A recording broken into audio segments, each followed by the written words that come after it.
have you seen the dung beetles? Have you seen dung beetle? No?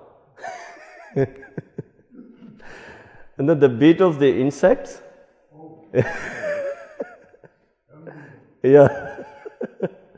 They, no matter how many times you take them away from dung, but after a while, they find a way back to the dung. That's what they like. And do you know what they really like to eat? The dung. Cow dung. And their delicacy is the dog poop.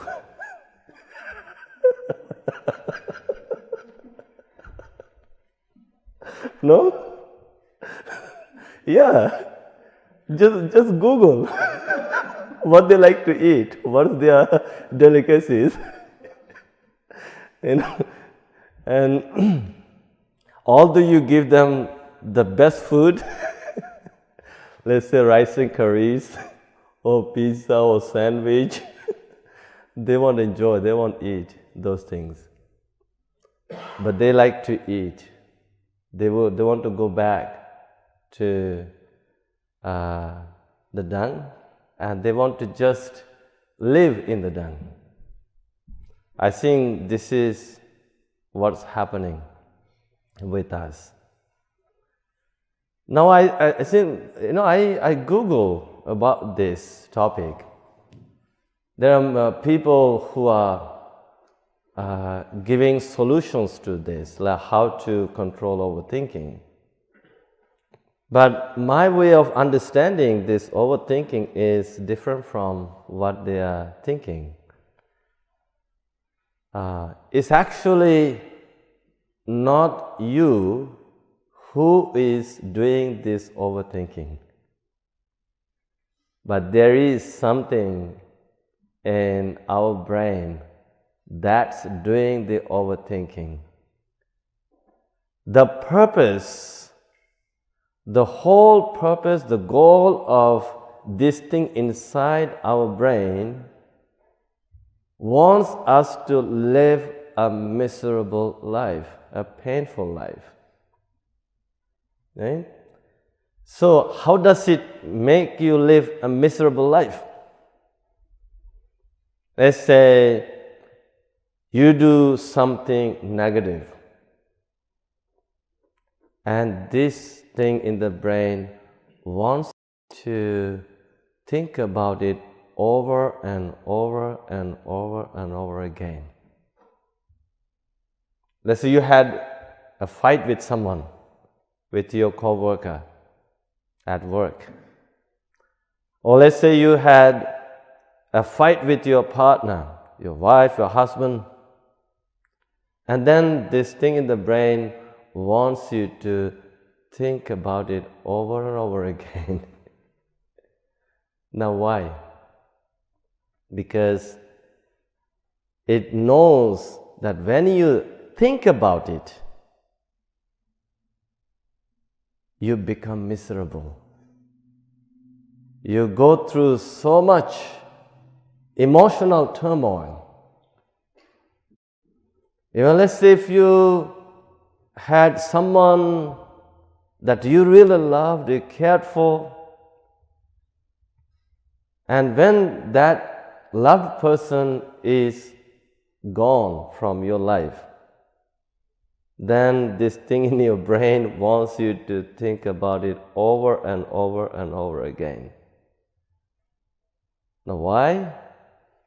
This thing in the brain knows that when you do such thinking, you become miserable. Your happiness is gone, peace of mind is gone, you feel terrible, you don't feel like talking to anyone, you don't feel like going to work, you don't feel like doing anything fun, and it wants you to sleep, and it wants you to just kill your time. It just wants you to look up the roof, and it wants you to do the roof meditation. Do you know how to do the roof meditation? You don't? You don't? Roof meditation is like you go to bed, you look up the roof. You just keep looking. And you just think and think and think and think all night. Then can you sleep? No. If you don't get enough sleep, what will happen following day? You don't feel like getting up, you feel tired, you feel exhausted, you don't feel like going to work. You become moody, you are even ready to start a fight with your partner or someone, right? So this is what this thing in the brain does. And this thing in the brain is like the dung beetle, this insect. It wants you to eat all the, what people say? I don't want to say that word. BS, you know? It wants you to eat this BS all the time. Now, eating BS, is that fun? If you start eating BS, guess what? You're going to smell bad. You're going to be stinky. Then nobody wants to be around with you. Nobody wants to talk to you. Nobody wants to enjoy lunch with you. Right? This is what it does. Yeah? So what do you do about this? This is like, let's say you heard about meditation. Oh, meditation is good. It will help you stop overthinking. It will help you. Oh, that's okay. Yeah. Okay. I think he wanted to help, but he lost the control. Maybe the leg was sleeping, right? Yeah. Yeah. So, and then this is what it does. It's like, do you know what this thing in the brain called? I talked about it. What is that? Ego? Yeah, you can say ego, but this is a part of the brain. I did talk about this several times actually during the meditation. We have two brains. Is there any neuroscientist in this audience? No? No one? Psychologist? What was the question? Oh. Amygdala, yeah, that's part of the brain. We think we have one brain. Do you know that within this brain we have two brains? Huh? What are those two brains? That's the old version. Now we have new terminologies for two brains. Subconscious and conscious? Yeah, that's another way to say it. Like the thinking brain and the knowing brain? Yeah, that is a conscious brain, unconscious brain. Right? Huh? Primal brain and the executive brain. Okay, but this, okay. I think this is going to, what is that? Velcro brain and Teflon. That's right. Oh, I need to ring the bell. This is what I do when I speak to high school students. I ask them questions. When they give me the right answer, this is how I approve it.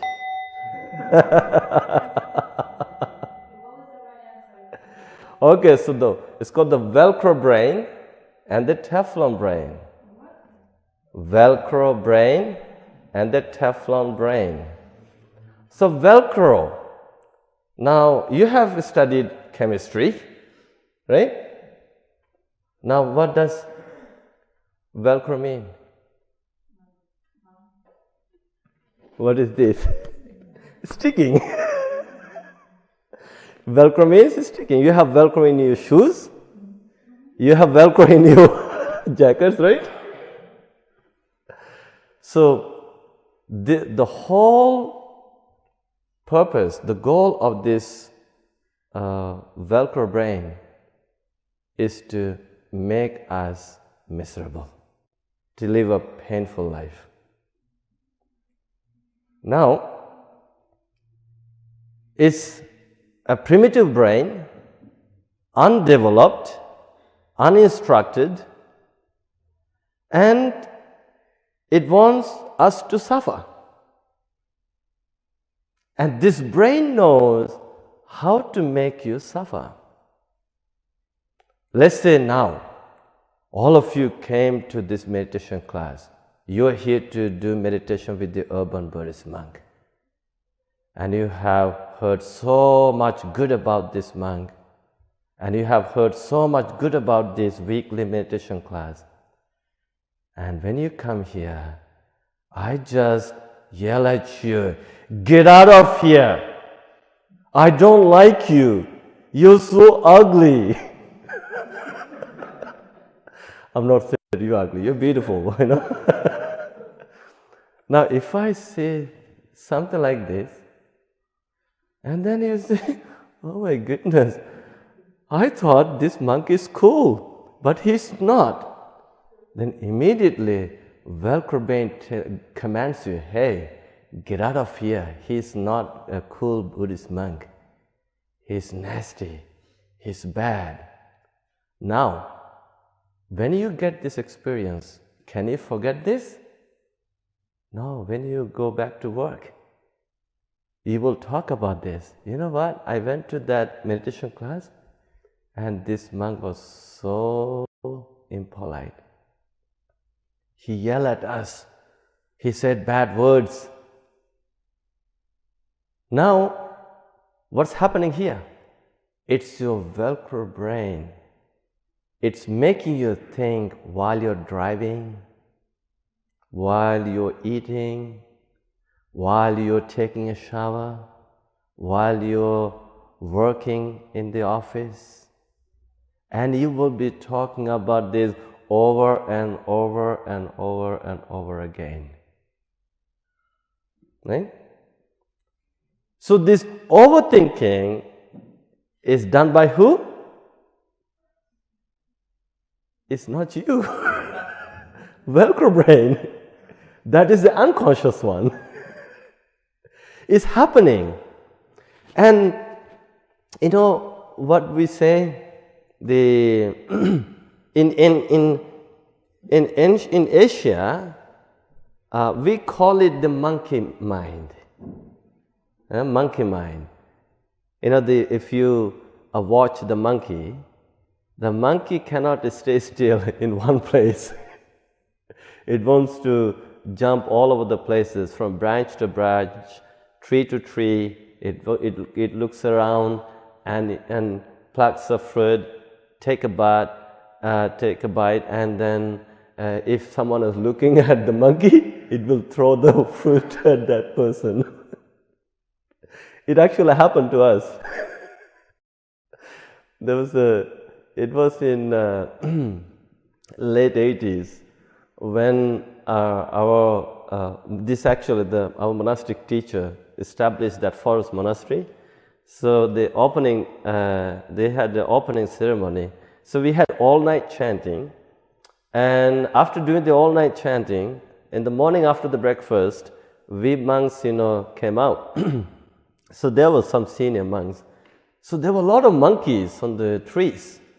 So we were looking at the monkeys, and one monkey, he was jumping from branch to branch and got a fruit and took a bite, and this monkey actually threw the fruit at us.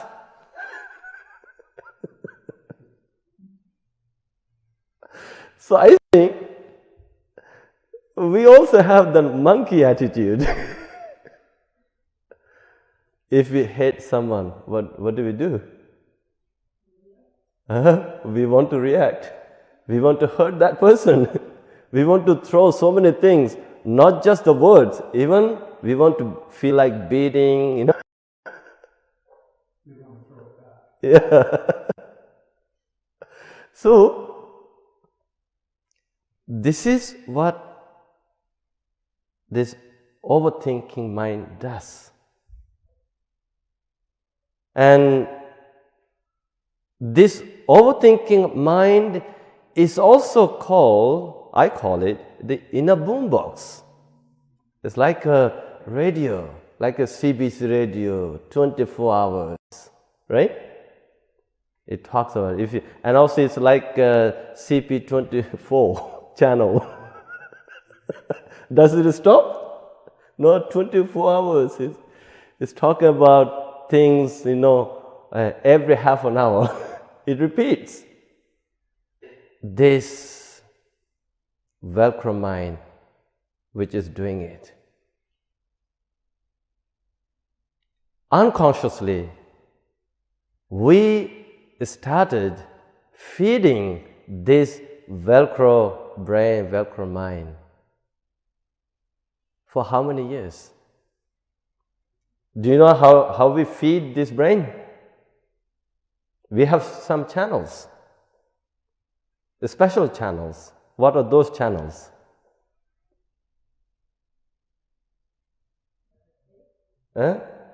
No? Now, how do we feed this Velcro brain? School? Yeah, well, that's what we say. Schools, parents, friends, parties. But we have some special channels. Eyes, ears, nose, tongue, body. Like when you go to eat your lunch at a restaurant, do you stop? Do you do like a silent, mindful eating there?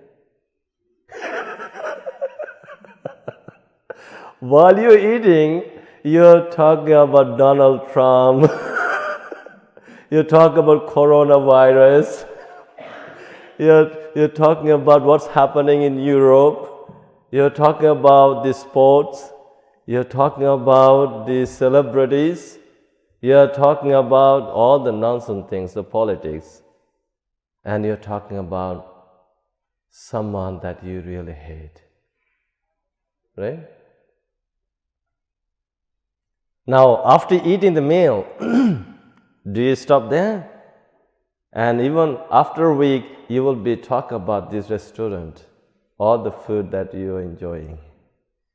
And then it goes on and on, on and on, on and on. So unfortunately, we are feeding this Velcro mind, Velcro brain, through this channel, all the negative things, negative experiences. Now, overthinking, this overthinking is based on the memories, the past, your childhood experience, your teen life experience, right? And whatever you have done, your school and relationship, friends, work, when you travel. Now, if you have a trouble, let's say now, my mind is in Sri Lanka, in that forest monastery. I can visualize that monkey on the tree. So when you come here, even you're actually not meditating, you're doing the overthinking meditation.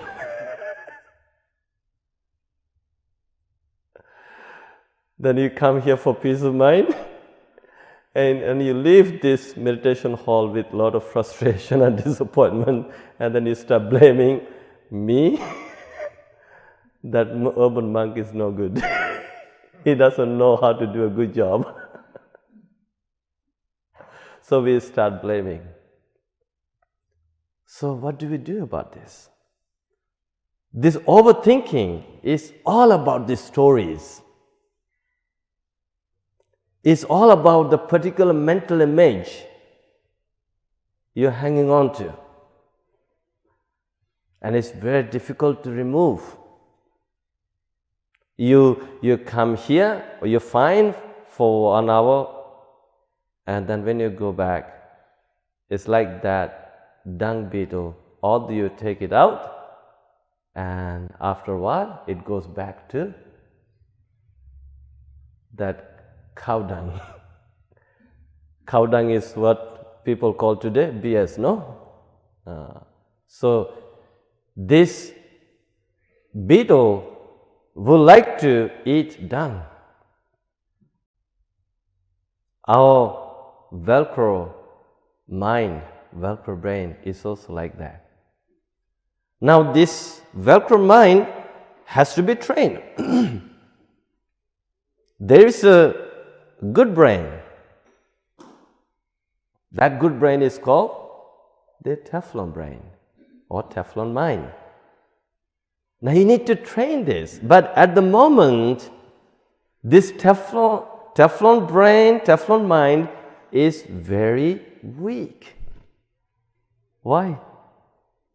You forgot to feed it. It has no energy. It's weak. It's very weak. Now, if you really want to stop overthinking or control overthinking, you need to learn to feed this Teflon brain.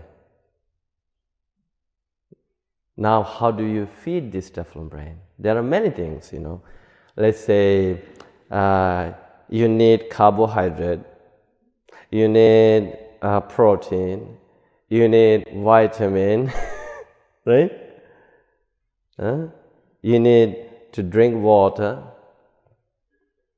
but your Velcro brain would tell you, no, don't drink water. Instead, drink wine, alcohol. Right? So this is what it does.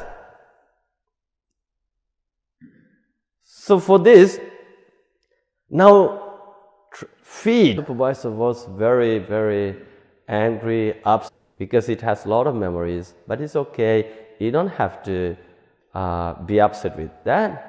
Be gentle, be kind. Maybe you can just say, hello. Hello, my friend. Just smile. You know what? You're supposed to be here in the present moment with the breath.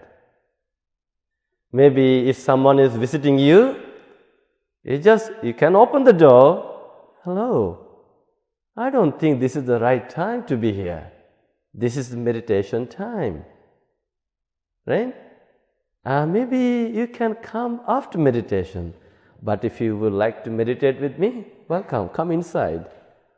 Like in our friends, when they were standing in that corner, I asked them to come down and sit down, right? And relax. Right? Relax. So this is very important to understand. And when you do this, your mind will get trained bit by bit. And when you keep doing this, when your mind does overthinking, just become conscious. Overthinking. You don't need to react. Oh my goodness, I'm still doing this overthinking. My mind is going back to that place like this dung beetle. You don't have to get upset. It's maybe you can just start writing, naming all this. That is another way to control it. Right? Just name it. And then, if you're giving an emotional reaction to whatever it is, then it will be getting worse. Just respond. It's okay. Thank you. Thank you for visiting me. Thank you for teaching me a great lesson. I'm grateful to you. Change your perception. Change your attitude. Change your behavior. Change your mentality. Just say thank you. Thank you. You deserve my respect. You taught me a great lesson. Right? And when you keep doing this, then it will help you control and stop overthinking.